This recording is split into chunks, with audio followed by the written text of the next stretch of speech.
내년 재보궐선거 6개월 앞으로 다가온 가운데 국민의힘이 준비를 서두르고 있습니다. 하지만 경선준비위원회 발족 두고서 여러 가지 좀 잡음도 좀 일고 있고 지도부 갈등설도 좀 나오고 있습니다. 당내 상황 어떤지 좀 살펴보겠습니다.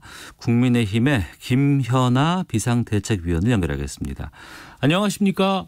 네, 안녕하세요. 예, 당내 상황 좀 여쭤보려고 하는데요. 그 전에 최근에 이 BTS 관련해서 민주당 신동근 최고위원과 좀 설전을 주고받으셨던 것 같아요. 네, 뭐 설전은 아니고 제 예. 발언에 신 의원께서 조금 발끈하셔서 홍보는 하셨던 것 같더라고요. 관련해서 뭐 덧붙여서 하고 싶은 말씀 없으세요? 저는 제 그 페북 글의 취지를 좀 다시 한번 말씀드리자면, 네. 전 지구적 사랑을 받고 있는 우리의 BTS가 네. 뭐 못할 말을 한 것도 아닌데 중국 네티즌들한테 사실상 협박과 모욕에 가까운 비판을 받는 것이 좀 많이 속상했습니다. 예. 예, 뭐 홍보에 이리저리 활용하던 기업들도 중국 네티즌들의 좀 눈치를 보면서 주춤한다는 소식에 좀 이해는 갔지만 정말 많이 속상했는데요. 예. 얼마 전에 굳이 군대를 스스로 가겠다는 BTS의 군복무 문제를 여당 국회의원이 한번 정치적인 이슈로 소환한 적이 있었죠. 예. 네, 그때 왜 가겠다는 사람을 저렇게 불러서 논란을 일으킬까 하는 그런 좀 원망 막 섞인 마음이 있었는데요. 네. 그때 여러 가지로 유난을 떨던 여당 정치인들이 침묵하고 있는 것이 좀 화가 났습니다. 조금 말로만 화려한 우리 정부의 무능한 외교에 네. BTS를 중심으로 한 우리 국민의 자부심이 좀 손상되는 것이 아닌가 싶어서 그걸 좀 알리고 싶었을 뿐입니다. 알겠습니다. 네. 자, 본격적으로 좀 국민의힘의 상황 좀 여쭤보도록 하겠습니다. 지금 21대 첫 국정감사 진행되고 있습니다. 중반 넘긴 상황이고 국정감사하면 야당의 시간, 야당의 무대 이렇게 표현하지 않습니까? 그런데 좀 이렇다 할 존재감을 보여주지 못하고 있다 이런 평가들 나오고 있는 것 같은데 어떻게 보세요? 네, 결과론적으로는 그런 평가에 어느 정도 동의를 하는데요. 예. 저희가 지금 증인 채택이라든가 이런 부분에 있어서 일방적으로 지금 밀리고 있기 때문에 네. 사실상 야당의 시간으로 좀 관철시킬 수 있는 국감에서 예. 지도력을 좀 많이 잃었다라는 좀 핑계를 대어 봅니다. 그리고 또 하나는 지금 이제 뭐 추미애 장관이 국감 전부터 여러 가지 논란이 있으셨고 네. 또 지금 옵티머스나 라임 사태와 관련돼서 좀 굵직한 이슈가 한쪽으로 몰리다 보니까 네. 저도 각 상임위에 좀 국감 현장을 들어가서 보니까 네네. 나름대로 소신 있고 또 의미 있는 국감 질의를 하시는 분들이 많이 있는데 네. 그분들의 질의가 좀 이런 대형 이슈에 묻혀서 또 정쟁 이슈에 묻혀서 좀 드러나지 않는 것 같아서 좀 안타까운 생각이 있고요. 예. 결국은 조금 더 남은 후반부를 지켜봐야 되겠지만 이 국감의 결과를 갖고 어떤 제도 개선 이슈를 끌어내느냐 거기까지 좀 지켜봐야 될 것 같습니다. 그 국정감사 상황을 보다 보니까 지난번에 이제 21대 출범을 했을 때 법사위원장 갖고 여러 가지 좀 논란들이 좀 있지 않았습니까? 그 네네. 이후에 상임위원장 이때 좀 다 준 게 아깝다. 이게 좀 손해다. 이런 얘기들 좀 있는 것 같아요. 그러니까 일단 이제 상임위 같은 경우는 위원장님의 역할이 굉장히 중요합니다. 네. 그래서 위원장님이 공정하게 야당에게 기회를 주시거나 또 뭐 발언한 충분한 기회를 주시는 경우와 그렇지 않은 경우에 있어서 국감 자체 또 상임위원 자체가 좀 기울어진 운동장에서 시작하는 감이 없지 않아 있는데요. 네. 뭐 일단 저희는 그때 저희의 원칙을 이야기했고 그게 받아들여지지 않는 상태에서 모든 상임위를 받지 않기로 했습니다. 네. 그래서 이제 여당이 지금 주도하고 있는 상임위인데요. 뭐 그러다 보니까 그것 자체도 우리가 좀 감내해야 되는 부분이라고 저는 생각을 합니다만 네. 저희가 예상했던 대로 여당이 독식한 각 상임위원회에서 야당에게 충분한 야당의 시간이 주어지지 않고 있다라는 것이 드러나고 있다고 보고 있습니다. 네. 불만이 있고 불편하지만 감내하겠다 이렇게 좀 이해를 해야 될 것 같은데요. 말씀 들어보니까. 그 김정인 위원장 최근에 이 얘기했습니다. 비대위를 더 이상 끌고 가지 못할 수도 있다. 좀 이런 불편한 심기를 내비치고 했는데 지금 당내 상황이 어떤 거예요? 근데 이제 그 발언에 사실은 앞 전제가 좀 생략된 것 같습니다. 예. 네, 이제 이대로라면 끌고 갈 수 없다라고 하는 전제 문장에는 네. 우리가 총선 참패 이후에 갖고 있었던 어떤 마음가짐이 많이 흐트러진 것 같다. 네. 그래서 조금 더 느슨해진 것 같다라는 말씀이 있으셨고 이대로 간다면 네. 우리가 비대위가 성공적으로 혁신할 수 없다 이렇게 얘기를 하신 거였고요. 그리고 예. 본인이 거기에서 역할을 할 수 있겠느냐 이렇게 얘기하시는데 네. 언론에서는 앞부분보다는 뒷부분이 강조돼서 지금 드러났고요. 네. 저는 저희 뭐 비상대책이라는 것 자체가 당이 비상 상황이라는 것이고 네. 이런 비상 상황을 끌고 나가기 위해서는 위원장님의 굉장히 강력한 리더십 또 조직원들의 협조, 협력 그런 네. 것들이 필요하다고 생각이 됩니다. 저희가 한동안 뭐 지지율도 좀 정체됐었고 그런 측면에서 위원장님이 조금 사기를 진작시키기 위한 네. 그런 뭐 회초리 같은 말씀이 아니었나 이렇게 생각이 됩니다. 내년 4월 보궐선거 있지 않습니까? 부산도 중요하고 특히나 이제 서울시장 선거가 상당히 중요한 이슈로 떠오르고 있는데 그리고 민주당은 지금 후보를 낼지도 아직 결정하지 못하고 있는 상황이지만 국민의힘은 경선 준비율을 출범시켰습니다. 그런데 정작 여기에서 좀 여러 가지 잡음들이 좀 생기고 있어요. 이거는 어떤 상황입니까? 네, 뭐 잡음이 있었다는 거 인정합니다. 그러나 이제 저희가 그 잡음을 좀 일찍 조기에 진화했다고 말씀드리고 싶은데요. 예. 경선준비위원회를 꾸리는 과정에 이 경선에 출마하겠다고 하는 사람이 그 위원회에 포함되는 일이 생겼습니다. 예. 또 지금 비대위의 중요한 역할을 해야 되는 사무총장님께서 초기에는 그러지 않으셨겠지만 아마 사무총장님을 맡고 나서 박원순 시장의 이제 그 불행한 죽음이 있었고 갑자기 서울시가 재보궐선거의 대상지가 되지 않았습니까? 네. 네, 그러는 가운데서 이제 본인의 어떤 정치적인 그런 계획들이 가미됐던 것들이 있는데요. 네. 그러다 보니까 두 개를 하시려니까 잘할 수가 없죠. 네, 그런 부분에 있어서 내부에서 그 부분들을 요번에 좀 정리하고 가자라는 얘기가 있었고, 네. 그것을 뭐 사무총장님이 사의를 표하시면서 좀 정리가 됐다고 생각이 되고요. 아마 다음 주 중으로 새로운 신임 사무총장이 이제 임명이 되실 텐데, 예. 요즘 비대위가 새롭게 채비를 해서 다시 새 출발을 할 수 있는 계기가 될 수 있을 거라고 보고 있습니다. 예. 사무총장 김선동 사무총장 말씀을 하시는 것이고, 네. 조금 전에 지금 보도 보니까 그 김종인 비대위원장이 후임 사무총장에 정양석 의원을 내정했다라는 지금 보도들 나오고 있는데 이거 확인 혹시 가능할까요? 지금 저희 비대위 차원에서는 아무것도 확인해드릴 수가 없습니다. 일단 그 이름 자체가 논의된 적이 없고요. 예. 네, 저는 뭐 지금으로서는 저도 알 수가 없습니다. 확실한 내용이 아닌 것 같습니다. 알겠습니다.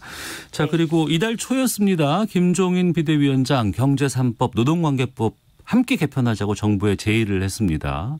이게 좀 깜짝 발표가 아닌가. 노동법이 갑자기 좀 나왔다 싶은 생각이 들기도 하고. 그런데 어제 황덕순 청와대 일자리 수석 인터뷰를 했는데 구체적으로 어떤 내용을 제안하는지에 따라서 검토해 볼 수 있는 문제다. 이렇게 밝혔습니다. 이 제안 같은 것들을 좀 계속 이끌어갈 의향은 있으신 것 같습니까? 네. 저는 뭐 일단 청와대 일자리 수석께서 구체적인 제안에 대해서 열어놓으신 점에 대해서 저는 환영을 합니다. 예. 그리고 그 발언은 대한민국에서 노동개혁이 어느 정도 필요하다라는 것을 공감하고 계신다고 저는 생각을 합니다. 네. 근데 저희가 이제 구체적인 사안을 좀 들여다보니까요. 네. 지금 이제 우리 노동법과 관련된 것이 정규직, 그다음에 대규모 노조 중심으로 이렇게 고착되어 있습니다. 네. 그래서 비정규직이라든가 그 노조에 들지 못한 사람들의 처우 개선을 자꾸만 그 노조 쪽으로 맞추는 쪽에 제도 개선이 좀 쏠려 있는데요. 네. 문제는 저희가 4차 산업혁명이라든가 아니면 코로나 이후로 인해서 사실은 모든 고용 구조, 경제 구조가 바뀌고 있습니다. 네. 이제는 모든 사람을 정규직과 그런 대형 노조 안으로 포함시키는 그런 노동 정책 자체가 저는 유효하지 않다고 보고 있고요. 이제는 세부적인 우리가 강론을 얘기하기에 앞서서 우리 노동과 일자리에 대한 전반적인 개편을 논의해야 되는 시점이라고 생각이 됩니다. 네. 경제 3법이 뭐 좀 해묵은 주제라고 할 수 있죠. 박근혜 대통령 때 대선 캠프에 있었던 얘기인데 계속 차일피일 미루다가 지금까지 오게 된 것인데요. 네. 이런 것들이 대기업의 어떤 구조 지배 같은 것들을 근본적으로 개선하고 그동안 불합리한 것들을 고치는 그런 차원이었다면 네. 이제는 기업에 맞서서 노동자들과 또 우리 피고용인들에 대한 구조도 같이 한번 바꿔야 되는 게 아니냐 이런 식의 좀 제안으로 받아들여 주셨으면 좋겠고 네. 이것은 하나의 한두 개의 법이 아니라 정말 여야가 미래를 놓고 또 우리 젊은 세대들을 위해서 좀 큰 틀의 논의를 시작해야 되는 저는 그런 주제라고 생각합니다. 정규직 또 대규모 노조 중심의 이런 노동 환경을 비정규직 이런 쪽 또 젊은이들에 대한 관심들도 많이 좀 해보겠다라는 의지로 읽힙니다. 네, 그렇죠. 지금 현재 그 기경제라고 해서 우리가 특수고용 형태의 노동자들이 굉장히 많이 늘어나고 있지 않습니까? 네. 예, 그런데 이제 기업들은 점차 변화되는 환경 때문에 뭐 노동자의 정년보다 기업의 수명이 더 짧아질 수 있는 위기에 도래하고 있는데요.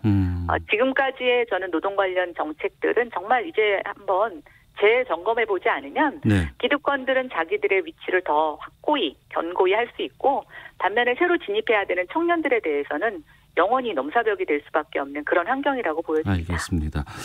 그 신임 정의당 김종철 대표가 김종인 비대위원장 인사차 지난번에 만났어요. 이 자리에서도 노동법 관련해서 이야기가 오고 갔다고도 하는데 정의당과 노동법 관련해서 연대도 가능합니까? 저희가 미래에 관한 이슈라면 기존의 기득권을 지키는 이슈가 아니고 미래에 관한 이슈라면 저는 어느 정당과도 연대 못할 일이 없다고 보고 있습니다. 알겠습니다. 자, 그리고 이번 국정감사 끝나고 나면 민주당에서는 공수처 본격적으로 좀 출범하기 위해서 여러 가지 최후 통첩도 던져놓은 상황입니다. 야당이 26일까지 위원 추천해야 한다 이런 것들 던져놓은 상황인데 공수처 위원 추천은 어떻게 됩니까? 이제 저희 김종인 위원장께서도 공개적으로 공수처 위원 추천하시겠다고 말씀하신 바 있습니다. 네. 근데 이제 시기의 문제인 것 같은데요. 네. 지금 공수처와 관련해서 한 두 가지 종류의 그 헌법 위헌 소송이 들어가 있습니다. 예, 뭐 하나는 판결이 났고 하나는 아직 한 11월 초쯤에 결과가 나온다고 하는데요. 네. 이런 논란이 있는 상태에서 이걸 밀어붙이는 것은 저는 여당이나 야당 모두에게 부담이 있을 수 있다고 생각이 됩니다. 네. 26일이라는 날짜가 뭐 저는 그렇게 큰 의미 있는 날짜라고 보여지지는 않고요. 네. 이왕 야당의 대표께서 위원 추천에 동의하셨기 때문에 저는 저희 헌법재판소의 그런 결과를 좀 보고 그때까지 기다려주는 여당의 좀 양보와 그런 센스도 좀 필요하지 않나 이렇게 생각해 봅니다. 네. 양보 센스 말씀하셨습니다만 이미 최후 통첩을 던져놓은 상황에서 만약에 여당이 공수처 개정안을 단독 처리하겠다 이렇게 행동에 나선다 그러면은 그때는 어떻게 대응하실 예정입니까? 21대 들어와서 그런 질문을 하시면 정말 야당 정치인들은 할 말이 없습니다. 이미 저희가 상임위원장도 다 일방적으로 빼앗겼고 임대차 3법도 법안 소위를 거치지 않고 일방적으로 통과했습니다. 그게 이제 관행이 되어 버렸는데요.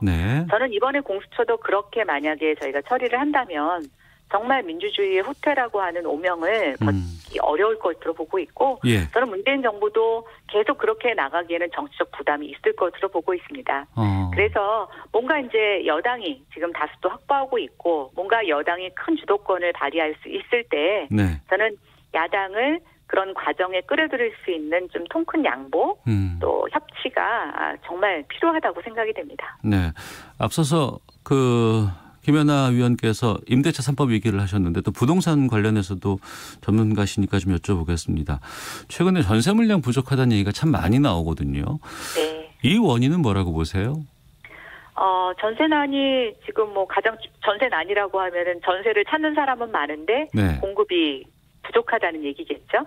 예, 그런데 이제 매매 시장에 대한 뭐 대출 규제라든가 또 이미 너무 가격이 올라버린 측면, 그래서 집을 살 수가 없기 때문에 전세로 돌아서는 사람들이 늘어난 가운데 정부가 여러 가지 다주택자라든가 재건축 규제를 하면서 집주인들이 자기 집에 들어가야지만 실거주 요건을 채워야지만 여러 가지 기존에 했던 혜택이나 이런 제도적 절차를 밟을 수 있게끔 하는 제도 변경을 많이 했습니다. 그러다 보니까 뭐 전세가 전체가 모자라다는 게 아니라 사람들이 살고 싶고 꼭 그 지역에 거주해야 되는 그런 좀 일종의 인기 지역에서의 전세 매물은 거의 찾아볼 수가 없다고 얘기할 수 있는데요. 지금 또 임대차 3법과 계약갱신 청구권이 맞물리면서 여러 가지 혼란도 나타나고 있어서 제도적인 요인, 경기적인 요인, 또 뭐 구조적인 요인들이 다 억눌려 있는데요. 저는 이 전세난의 뭐 일종의 정부가 다 예측할 수는 없었지만 그래도 이런 것들을 좀 가늠하고 제도 개선이라든가 여러 가지 보완책을 좀 마련했어야 된다는 생각이 드는데 그 부분에서는 좀 안타깝다고 생각하고요. 뭐 다행인지 불행인지 모르겠지만 홍남기 부총리가 이 전세난의 대상자가 되시면서 뭐 보통 공무원들이 책상에 앉아서 남일 할 때처럼 제도 계산하는 것과 자기의 수장이 닥친 문제를 해결할 때는 좀 다른 적극적인 변수, 또 적극적인 의지를 보이지 않을까 싶어서 네. 제가 어제 비대위에서 임대차 3법을 보완할 수 있는 특위를 구성하자고 제안을 드렸습니다. 예.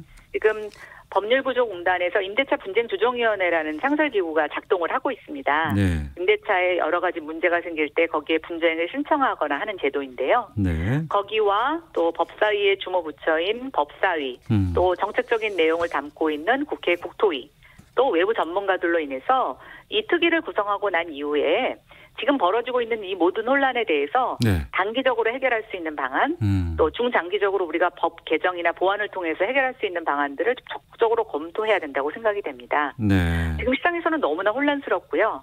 정부가 뭐 계약서에 계약갱신 청구권 여부를 명기하자라고 하는 얘기까지 나오고 있는데 그런 얘기가 나온다는 것은 우리가 암묵적으로 개인들 간의 계약으로 인해서 여태까지 지켜졌던 관행이 다 깨져서 시장에 굉장히 예상치도 못했던 피해가 속출하고 있다는 것을 저는 보여주고 있다고 생각합니다. 네, 그 계약갱신 청구권 때문에 지금 2년 살 수 있는데 4년까지 연장이 가능하잖아요.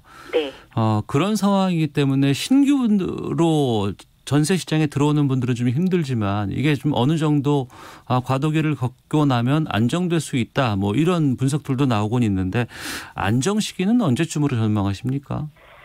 일단은 뭐 4년 텀이기 때문에 이제 4년 정도까지 효과를 누릴 수는 있지만 네. 많은 분들이 제기하신 것처럼 이제 4년 뒤에는 이 전세가 계속 유지될 거냐 아니면 전세의 상당 부분을 월세로 돌리는 월세 전환이 가속화될 것이냐라는 또 그런 전망과 우려도 제기되고 있습니다. 네. 그래서 뭐 저는 이것이 안정된다라는 것보다는 네. 어떻게 정착시키느냐의 문제인데요. 이게 솔직히 법안 소위에서 면밀한 검토를 거치지 못하고 갔습니다. 네. 그다음에 임대차 분쟁과 실제 시장에서 일어나는 여러 가지 변화에 대해서 정부가 충분히 수기를 하지 못한 점도 있는 것 같습니다. 저는 이것이 제대로 정착이 되고 또 문제점을 보완하기 위해서는 제가 어제 제안했던 그런 특위를 구성해서 네. 시장에서 실제로 어떤 문제가 발생되고 있는지를 보완할 수 있는 그런 논의의 좀 기구가 형성돼야지만 네. 이 문제가 해결이 되고 좀 조기에 정착될 수 있을 거라고 보여지고요. 네. 조금 더 지나봐야 되겠지만 근본적인 문제 해결에 어려움이 있을 수도 있다고 생각이 됩니다. 왜냐하면 지금 어차피 전세든 매매든 대출을 끼고 사야 되는데요. 네. 젊거나 아니면 뭐 자영업자들 소득을 증빙할 수 없는 사람들은 대출이 굉장히 어렵습니다. 그래서 어제 저희가 그런 논의기구 외에 공적 모기지 제도를 좀 확충하자. 그래서 집값의 90%까지 대출을 해주고 서민들에 한해서는 전세 대출도 좀 1%대 더 저리로 해주는 금융 보완 정책도 만들자고 제안을 했는데요. 네. 그러니까 한 가지보다는 좀 전방위적인 임대차 시장의 안정을 위한 제도 개선이 지금부터 논의되어야 될 것으로 생각이 됩니다. 알겠습니다. 자, 최근에 국민의힘 상황 살펴봤습니다. 김현아 비상대책위원과 말씀 나눴습니다. 오늘 말씀 고맙습니다. 네, 감사합니다. 네.